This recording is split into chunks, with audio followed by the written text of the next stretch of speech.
Jackhammers, a safety meeting video brought to you by weeklysafety.com. Let's get started. Jackhammers and handheld-powered chipping tools are common on construction and demolition sites, but they come with significant hazards. Anyone operating this equipment must be properly trained and authorized. This safety meeting will cover key risks, required protective equipment, and control measures, especially those related to airborne silica dust. Jackhammer hazards. Jackhammers are powerful tools that can cause injury if they are not handled correctly.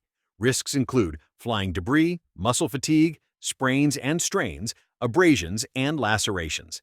Operators are also exposed to harmful vibrations, loud noise, respiratory hazards from dust, and even the risk of electrocution when working near unknown underground utilities. These tools are heavy and awkward to maneuver. Operators should never attempt to move or position them without help when loading or unloading. Muscle strain is a major risk, so proper lifting technique is critical. Use your legs and upper body, not your back, and keep your feet planted shoulder-width apart. During operation, stay square to the tool to maintain control. Safe use practices. Always check that hose couplings are secure before each use.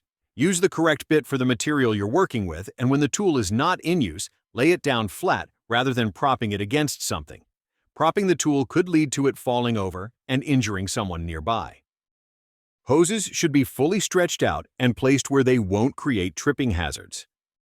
If the job requires extended jackhammer use, especially more than 15 minutes at a time, workers can rotate in and out of the task to reduce strain and lower the risk of injury from repetitive motions and vibration.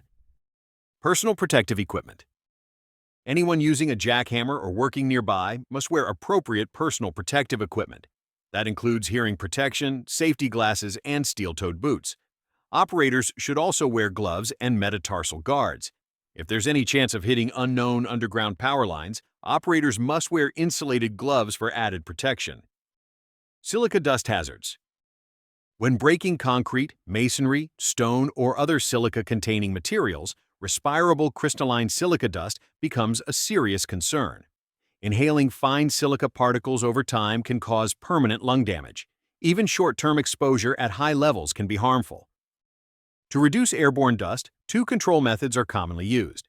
The first is a wet method, which involves using a sprayer or water spray system to apply water directly where the jackhammer strikes.